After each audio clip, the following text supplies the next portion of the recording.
대부분의 남자들은 축구를 좋아합니다. 월드컵을 한다거나 올림픽을 한다거나 그러면 축구를 보고 흥분을 하죠. 그리고 흥분해 있는 모습을 보면 한국의 모든 남성들이 국가대표입니다. 저때 패스를 했어야지, 저때 슛을 했어야지. 모든 것을 얼마나 잘 아는지 모릅니다. 그러나 사실 정작 우리가 그 필드에서 뛴다면 그렇게 할 수 없다는 것을 우리는 알고 있습니다.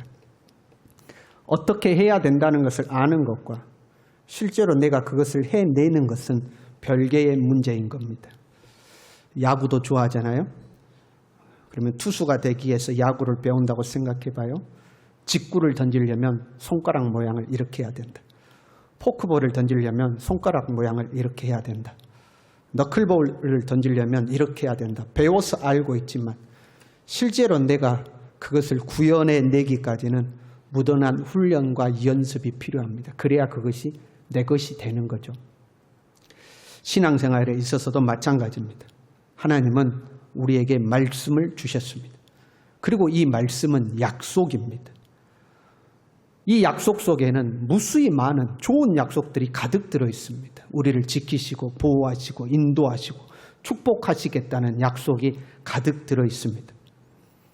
이 약속은 모든 사람에게 열려 있습니다. 누구나가 말씀을 볼 수 있습니다. 읽을 수 있습니다. 들을 수 있습니다. 붙잡을 수 있습니다. 그러나 누구나가 이 말씀을 경험하는 것은 아닙니다. 누구나가 말씀을 알고는 있지만 그 말씀이 내 삶에 실제로 경험되어지는 것은 아니다 이 말입니다. 왜 어떤 사람은 하나님의 말씀을 붙들어서 병고침을 받는데 어떤 사람은 하나님의 말씀대로 기도가 응답되는데 어떤 사람은 하나님의 말씀대로 문제가 해결되는데 왜 어떤 사람에게는 그 말씀이 나타나지 않을까? 왜 그 말씀의 능력이 이루어지지 않을까 하는 겁니다. 말씀을 알고 있는 것과 그 말씀이 실제로 나의 삶에 나타나는 것은 다르다는 것을 우리는 이해할 필요가 있습니다. 본문에 한나라는 여인이 나와요. 이 한나는 우리가 잘 알죠. 사랑받는 아내였습니다. 남편이 이 한나를 사랑했음에도 불구하고 한나에게는 자녀가 없었습니다. 그리고 그 남편에게는 또 다른 아내가 있었죠. 분인나라는 아내가 있었습니다. 그런데 이 아내에게는 자녀가 있었습니다. 그럼에도 불구하고 남편은 한나를 더 사랑했습니다. 어떻게 보면 자녀가 없으니까 더 사랑했습니다. 누군가가 한 군데가 빈 곳이 있으면 그것이 짠해서 우리가 더 챙기게 되잖아요. 남편이 한나를 더 챙겼습니다. 모든 일에 있어서 한나에게는 갑절로 대우해 줬습니다. 그걸 보니까 분인나가 너무 화가 났어요. 그래서 분인나는 그 화풀이를 한나에게 또 하는 겁니다. 6절에는 이렇게 되어 있습니다. 그의 적수인 분인나가 그를 심히 격분하게 하여 괴롭게 하더라. 분인나를 적수라고 표현하고 있습니다. 얼마나 사이가 안 좋았던지 그의 적수인 한 남편을 가진 여인들이거든요. 근데 그의 적수인 분인나가 심히 격분하게 하여 괴롭게 하였다 하고 기록하고 있습니다. 그렇게 괴롭힘을 당하면 한나는 울고 먹지 아니하였다 하고 기록하고 있습니다. 너무 괴롭고 슬프니까 울면서 먹지를 않아요. 그러면 남편이 또 와서 위로하는 겁니다. 여보, 왜 그렇게 슬퍼해? 왜 그렇게 괴로워해? 내가 있잖아. 나 보고 참아. 내가 자기 사랑하잖아. 하고 아내를 위로하는 것. 그러나 그 남편의 위로가 아무 소용이 없는 거예요. 그 어떤 말을 해도 한나에게 위로가 되지가 않습니다. 생각해 보자고요. 한나를 위로하는 사람면 남편만 있었을까? 성경에는 남편의 이야기만 기록되어 있지만 한나의 주변에는 또 다른 사람들이 존재했을 겁니다. 지금과 같으면 여러분 가정에서 속상한 일이 있으면 누구한테 전화해요? 친정 엄마한테 전화하지 않겠어요? 엄마 분인나 그년이 나를 괴롭혀가지고 내가 힘들어 죽겠어 하고 이제 일러 바치겠죠. 그러면 친정 엄마가 애야 참아라. 그럴수록 믿음으로 이겨내야지. 그럴수록 하나님 앞에 기도해야지. 친정 엄마가 위로하지 않았겠어요? 한나 주위에는 한나의 친구들도 있었겠죠. 그러면 한나의 그 모습을 보고 야, 네 얼마나 힘드니? 뭐 정말 속상하겠다. 그래도 어떻게 힘을 내야지 이루어하는 친구들이 있었을 겁니다. 지금과 같으면 함께 신앙생활하는 성도들도 있었겠죠. 신앙을 가지고 있는 믿음의 사람들이 있지 않았겠어요. 그러면 믿음의 위로를 했을 겁니다. 이겨내라고. 고난이 변하여 복이 될 것이다. 하나님이 네 축복할 거야. 포기하지 말고 하나님 앞에 엎드려 기도해. 하나님이 분명히 이 화가 변하여 복이 되게 해줄 거야 하고 위로하는 성도들도 있었을 것입니다. 그러나 그 어떤 위로의 말도 어떤 권면의 말도 한나에게는 와닿지가 않는 거예요. 와닿지가 않는 거예요. 오늘 본문에서도 한나는 괴로워서 기도하고 있습니다. 너무 괴로워서 기도하고 있는 거예요. 엘리 제사장이 가만히 보니까 이 여자가 술에 취해서 술주정하고 있는 것처럼 보이는 거예요. 엘리는 영적이지 못한 제사장이었습니다. 3장 1절에 이렇게 기록하고 있습니다. 아이 사무엘이 엘리 앞에서 여호와를 섬길 때에는 여호와의 말씀이 희귀하여 이상이 흔히 보이지 않았더라. 아이 사무엘이 엘리 앞에서 여호와를 섬길 때 이렇게 되어 있잖아요. 엘리 앞에서라는 의미는 엘리가 영적인 책임자로 있을 때 그런 말입니다. 엘리가 이스라엘의 영적 책임자로 있을 때에 이상이 흔히 보이지 않았다 하는 것은 사무엘에게 이상이 안 보였다는 말이 아니라 영적 책임자인 엘리에게 하나님의 이상이 보이지 않아서 하나님의 뜻을 전해야 될 이 엘리에게 하나님의 이상이 나타나지 않으니 이스라엘에게도 하나님의 이상이 나타나지 않았다. 이제 그런 의미입니다. 엘리는 영적인 제사장이 아니었습니다. 3장 2절에는 이렇게 기록합니다. 엘리의 눈이 점점 어두워가서 잘 보지 못하는 그때에 엘리의 영적인 상태를 표현하고 있는 겁니다. 어두워서 보지 못하는 자였습니다. 4장 18절에는요. 나이가 많고 비대하더라 이렇게 되어 있습니다. 비대하다는 것은 이 엘리가 육신의 사람임을 보여주고 있습니다. 사람은 자기의 경험과 생각으로 자기 밖의 세상을 보고 판단하게 되어 있습니다. 만약에 엘리가 기도의 사람이었다면 정말 오랜 동안 기도하는 사람이었다면 한나를 보고 기도하고 있구나라고 생각했을 것입니다. 그러나 엘리는 몸이 비대한 사람입니다. 먹고 마시는 것을 좋아하는 사람이었습니다. 그러다 보니까 한나를 보니까 한나도 그렇게 보이는 겁니다. 먹고 마시고 취해서 어디 와서 술주정이나 하고 있나 이런 생각이 든 거죠. 지금으로 말하면 집사님 한 분이 교회 와서 엎드려 기도하고 있는데 목사님이 가서 이야기하는 거예요. 아니 집사님 어디 술 먹고 와서 지금 여기 술주정이요? 하고 이야기를 한 겁니다. 딱 보니까 술 먹고 와서 술주정하는 것처럼 보였거든요. 어디? 술 먹고 와가지고 술주정하고 있어요. 이야기한 거죠. 그랬더니 이 한나 집사님이 이야기한 거예요. 목사님 아닙니다. 저 술 먹은 거 아니에요. 목사님 나 그런 여자 아니에요. 그런 눈으로 보지 마세요. 내가 너무 괴로워서 하나님 앞에 기도하다 보니까 내 기도가 이렇게 길어졌습니다. 그래서 오랫동안 엎드려 있는 거지 술 먹은 거 아닙니다 하고 이야기한 거예요. 여러분 엘리 목사님이 얼마나 민망했겠어요. 기도하고 있는 사람을 보고 어디 술 먹고 와서 술주정하고 있냐고 그랬더니 얼마나 민망했겠어요. 우리가 민망하면 믿음의 말이 나오는 거거든요. 집사님 그래. 집사님 하나님 축복할까요? 이렇게 민망하면 믿음의 말이 나오잖아요. 그래서 이 엘리 제사장이 이야기한 겁니다. 평안히 가라. 이스라엘의 하나님이 네가 기도하여 구한 것을 허락하시기를 원하노라. 민망해서 나온 이야기예요. 하나님이 네 기도 들어주실 거야 하고 이야기한 겁니다. 그런데 이 말이 한나에게는 하나님의 음성으로 들려온 겁니다. 한나는 하나님이 기도하면 들어주신다는 걸 이미 알고 있었어요. 하나님은 내 기도를 듣고 계신다는 것을 오래전부터 알고 있었어요. 그리고 그러한 신앙의 권면을 다른 사람도 분명히 했을 거예요. 남편도 했을 거고 부모님도 했을 것이고 친구들도 했을 것이고 성도들도 분명히 신앙의 권면을 했을 거예요. 그런데 그때는 안 들렸던 겁니다. 그때는 내 마음에 와닿지가 않았던 겁니다. 그런데 지금 엘리가 이야기할 때에 그 말이 하나님의 음성으로 한나의 심령에 들어온 거예요. 그래서 다시는 근심빛이 없더라 하고 기록하고 있습니다. 하나님의 말씀이 나의 말씀이 된 거예요. 머리로 알고 있던 말씀이 진짜 나의 말씀이 된 거죠. 하나님의 말씀이 나의 말씀이 되는 순간이 있어요. 요한복음 14장에 보면요, 십자가를 앞두고 있는 예수님, 그리고 그 예수님을 바라보는 제자들의 모습이 나옵니다. 제자들은 예수님께서 로마를 물리치고 이스라엘의 왕이 되실 줄로 기대하고 있는데 예수님이 자꾸 딴 이야기를 해요. 내가 죽는다, 내가 십자가를 매야 된다, 딴 이야기를 해요. 제자들이 생각이 복잡해지기 시작했습니다. 근심이 생기고 걱정이 생긴 거죠. 그때 예수님께서 제자들에게 말씀하셔요. 너희는 마음에 근심하지 말라. 하나님을 믿으니 또 나를 믿으라. 내가 내 아버지 집에 가서 너희의 처소를 예비하고 준비되면 너희에게 다시 올 것이다. 그리고 그동안에는 너희를 홀로 두지 아니하고 보혜사를 너희에게 보내주셔서 너희와 함께 있게 해주겠다. 그러니 근심하지 말아라. 두려워하지 말아라. 말씀하셨어요.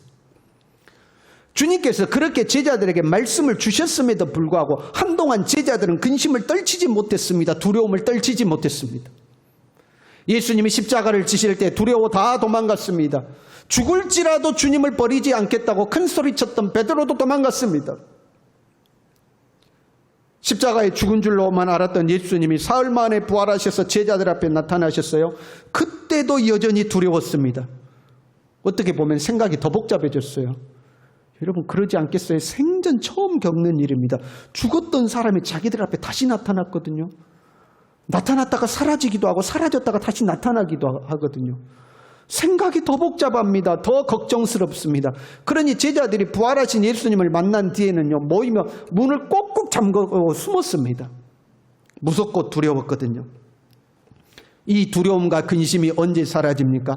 오순절날 성령이 임하시고 나니까, 오순절날 성령이 임하시고 나니까 그때서야 모든 근심과 걱정과 두려움에서 해방됩니다. 그때서야 정말로 주님이 우리와 함께 하시는구나. 그 말씀이 자기의 말씀이 되는 겁니다. 성령이 나와 함께 하시는구나. 그 말씀이 자기의 말씀이 되는 겁니다. 권세가들이 그들을 협박합니다. 위협합니다. 그럼에도 불구하고 저 하나님 나라에 나를 위한 처소가 예비되어 있다. 이 말씀이 자기 말씀이 되는 겁니다. 어디를 가든지 담대하고요. 더 이상 근심 걱정하지 않는 하나님의 사람이 된 거죠. 머리로 알고 있던 말씀이 진짜 나의 말씀이 된 겁니다. 예수님은 승천하시기 전에 제자들에게 당부의 말씀을 하셨습니다. 너희는 가서 모든 민족을 제자로 삼아라. 너희는 모든 민족으로 제자를 삼아라. 성령이 너희에게 임하시면 너희가 권능을 받고 너희가 예루살렘과 온 유대와 사마리아와 땅 끝까지 이르러서 내 증인이 될 것이다. 오늘날 우리는 이 말씀을 붙들고 세계 선교에 힘쓰고 있죠. 그러나 당대의 제자들은 이 말씀을 들을 때 무슨 의미인지 아마 감도 없었을 겁니다. 이들은 시골의 어부 출신들입니다. 예루살렘을 벗어난 적이 없는 사람들입니다. 지금처럼 TV가 있다거나 매스컴이 발달해가지고 집에서 TV를 통해서 인터넷을 통해서 전 세계를 들여다볼 수 있는 그런 시대도 아닙니다. 그냥 촌에 살다가 아마 예루살렘도 다 돌아보지도 못했을 시골 촌뜨기들입니다. 그런데 그들을 향해서 모든 민족으로 제자를 삼으라고 이야기하고 있습니다. 땅 끝까지 이르러서 주의 증인되라고 이야기를 하고 있는 겁니다. 여러분 이해가 안 됐을 거예요. 이해가. 우리도 지금은 코로나 때문에 여행을 못 다니지만 코로나가 없던 시대에는 전국을 여행을 다니잖아요. 전 세계를 여행을 다니잖아요. 그런데 과거에는요, 과거 우리들도 돌아보면요, 정말 우리도 촌뜨기였습니다. 저희 어렸을 때만 생각해도요, 딱지 치다가 하늘에 비행기 쳐다보면 한참을 이렇게 쳐다보고 있었습니다. 야, 비행기다. 여행이라는 것이 쉽지 않았죠. 그래서 여러분 학교에서 수학여행이라는 걸 간 겁니다. 수학여행이나 가야 서울 구경도 하고 경주 구경도 하고 평소에 못 가봤던 곳 다니는 거죠. 근데 지금은 아이들이 수학여행 안 가도 어디든지 다니죠. 그런 시대보다 더 먼 옛날에 시골 촌뜨기들에게 모든 민족으로 제자 삼아라.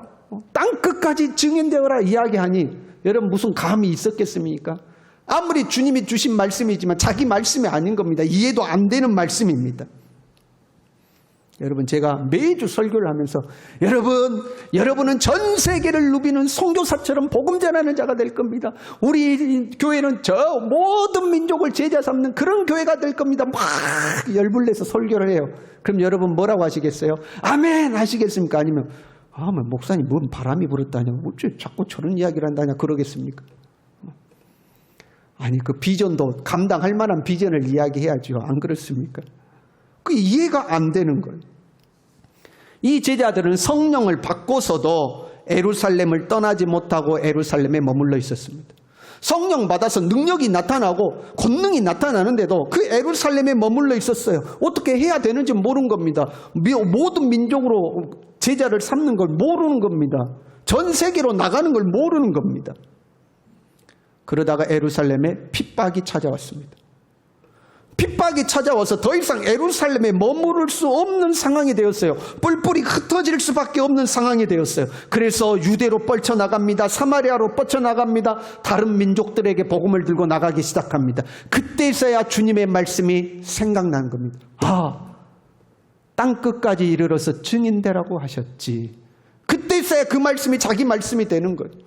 모든 민족으로 제자 삼으라고 했지. 그때서야 그 말씀이 자기 말씀이 되는 겁니다. 우리도 마찬가지예요. 말씀을 알고는 있지만 그렇잖아요. 신앙생활 10년 하고 20년 하고 30년 하면 모르는 말씀이 거의 없습니다. 어딘가란 건 다 압니다. 몰라서 못 믿는 게 아니에요. 다 알아요. 그러나 그 말씀이 나의 삶에 별로 힘이 안 되는 겁니다. 별로 감흥이 없는 겁니다. 말씀을 읽어도 재미가 없고 말씀을 들어도 그냥 그런 겁니다. 오늘처럼 예배 나와서 설교를 들어도 그냥 다 아는 말씀인 것 같고 별로 마음에 와 닿지가 않는 겁니다. 많은 사람들이 예배를 드리지만 선포된 말씀을 자기 말씀으로 삼지 못하고 돌아가는 경우가 많습니다. 그냥 듣고 가는 거예요. 오늘도 모르는 거 알았다. 오늘도 좋은 말씀 들었다 하고 가는 겁니다. 그러다가 어느 순간 하나님의 말씀대로 되는구나. 하나님의 말씀이 진리구나. 이 말씀이 곧 나에게 주신 말씀이구나. 이게 와서 탁 부딪히는 순간이 있는 겁니다. 그때서야 그 말씀이 진짜 내 말씀이 되는 것. 그리고 그 말씀의 능력이 내 삶 가운데 나타나기 시작하는 겁니다. 더 이상 머리로만 아는 말씀이 아니고 정말로 살아 역사하는 말씀이 되는 겁니다. 이 말씀이 내 말씀이 되는 그 순간, 이때를 우리는 사실 알 수는 없습니다. 그때 어느 순간 말씀이 내 말씀이 되는지 우리는 알 수가 없습니다. 이것은 하나님의 은혜이며, 은혜는 전적인 하나님의 주권 아래 있는 겁니다. 하나님이 알아서 하시는 일이에요. 그러나 한편으로 우리 스스로가 해야 하는 부분들도 있습니다. 하나님은 영이시죠? 영이신 하나님의 말씀이 내 말씀이 되려면 그 말씀이 나의 심령에 부딪혀 와야 합니다. 영이신 말씀이 내 육신에 머무르면 지식이 되는 겁니다. 육신에 머물러 있으면 지식일 뿐이고, 이 말씀이 내 심령에 담겨지면 살아있는 생명의 말씀이 되는 겁니다. 그리고 우리가 전기 스위치를 켜잖아요. 그럼 스위치 안에는 전선과 전선이 떨어져 있는 거거든요. 스위치를 켜면 그걸 탁 연결을 시켜주는 겁니다. 그런데 한쪽 스위치 끝이 어디 고무줄에 매달려 있어요. 그럼 아무리 스위치를 켜도 고무에 연결하면 통하지 않게 되는 거죠. 전선과 전선을 연결할 때에 전기가 통하고 불이 들어오는 겁니다. 하나님의 영과 나의 영이 통해야 그 안에 말씀이 내 말씀으로 되는 겁니다. 하나님의 말씀을 아무리 많이 읽고 많이 듣고 분석하고 해석하고 머릿속에 담아두어도 영과 영이 연결되지 않으면 그 말씀이 내 말씀이 아닌 거예요. 그래서 우리는 하나님의 말씀을 영으로 받아들일 준비가 되어 있어야 합니다. 엘리는 영적으로 우둔한 제사장이었습니다. 우리의 생각 중에는 그래도 신령한 사람을 만나야, 뭔가 능력 있는 사람을 만나야 하나님의 은혜가 나에게 오지 않을까, 이런 생각이 있습니다. 그러나 꼭 그런 것은 아닙니다. 나에게 말씀을 전하는 사람, 나를 권면하는 사람, 나를 위로하는 사람이 누구냐, 이것보다 더 중요한 것은 현재 나의 상태가 어떤가, 이게 훨씬 중요합니다. 엘리 제사장은 통로일 뿐입니다. 그가 거룩한지, 그가 영적인지, 그가 신령한지 사실 별 상관이 없습니다. 중요한 것은 한나의 마음 상태인 겁니다. 20여 년의 고생을 마치고 고향으로 돌아온 야곱에게는 한 가지 과제가 있었죠. 형 에서와의 사이를 어떻게 풀 것인가 하는 겁니다. 근데 하나님의 은혜로 기적같이 형과의 사이를 풀어냅니다. 그때 야곱이 이렇게 고백합니다. 형님 얼굴을 배운 즉 하나님의 얼굴을 본 것 같습니다. 형님 얼굴 보니 하나님 얼굴 본 것 같습니다 하고 고백했습니다. 우리가 아는 대로 에서는 신앙의 사람이 아닙니다. 믿음의 사람이 아닙니다. 영적인 사람이 아닙니다. 그럼에도 불구하고 야곱은 에서를 보고 하나님 얼굴을 본다고 고백하고 있습니다. 왜 그럽니까? 야곱 스스로가 철저히 하나님 앞에 깨지고 부서져서 영적인 통로가 열린 사람이 되었기 때문에 그렇습니다. 약복강가에서 하나님과 씨름하면서 야곱은 철저히 깨진 겁니다. 환도뼈가 부러졌다는 것은 야곱의 힘의 근원이 무너진 걸 말하는 겁니다. 자기 자아가 깨진 것을 말하는 겁니다. 절름발이가 되어 자기 자아가 철저히 부서지고 깨지고 나니까 불경건한 형의 얼굴을 통해서도 하나님의 손길이 보입니다. 하나님의 은혜가 보입니다. 하나님의 섭리가 보이는 겁니다. 자기가 준비되니까 하나님의 역사가 보이기 시작하는 겁니다. 한나는 분인나의 괴롭힘을 통해서 그의 마음에 심한 상처를 입었습니다. 상처받은 마음에서는 감정이 일어나기 시작하죠. 만약에 한나가 감정에 휩쓸렸다면 육신의 사람이 되었을 겁니다. 점점점 감정이 커지고 자기의 육체의 이 본능이 커져갔을 겁니다. 그런데 한나는 하나님 앞에 엎드렸습니다. 잠깐 기도하고 만 것이 아닙니다. 자기 안에서 부글부글 끓어오르는 이 감정, 분노와 슬픔과 억울함과 서러움과 이 모든 감정이 다 없어지기까지 하나님 앞에 엎드려 기도하고 또 기도한 겁니다. 그래서 기도가 길어진 거예요. 그냥 단순히 하나님 내게 아들 주시면 하나님께 바칠게요, 이 한마디 하려면 기도가 그렇게 길 수가 없습니다. 기도하고 또 기도하고 내 안에 이 모든 감정들, 육신에 속한 것들을 다 제거하기까지 하나님 앞에 기도한 겁니다. 여러분, 사람이 성질이 나면요, 기도도 안 됩니다. 경험해 보셨죠? 성질 나는 일이 생기면 기도도 안 돼요. 이 성질이라는 것은 나를 육신의 사람으로 만들기 때문에, 기도는 영적인 행위인데 내가 육신의 사람이 되니 기도가 안 됩니다. 그때에 나의 성질을 누르고 내 자아를 십자가에 못 박고 다시 내가 영적인 상태로 되돌아오기까지는 처절한 몸부림이 필요한 겁니다. 하나님 앞에 몸부림치면서 끌어올리는 내 감정들을 하나님 앞에 내려놓고 또 내려놓고 몸부림치는 그 과정을 통해서 육신을 제어하고 하나님 앞에 영의 사람으로 서게 되는 거죠. 그러니까 한나가 하나님 앞에 그렇게 기도할 수밖에 없었던 것은 자기의 마음의 괴로움과 그 억울함이 컸기 때문이죠. 반대로 말하면 한나가 당한 그 고통이 한나의 기도를 더 깊이 있게 만든 겁니다. 자기의 감정을 억누르기 위해서 몸부림쳤던 그 기도의 과정이 한나의 영혼의 문을 활짝 열어 제낀 거예요. 그리고 엘리 제사장을 통하여 소리가 들려올 때에 하나님의 음성으로 그게 들려온 거죠.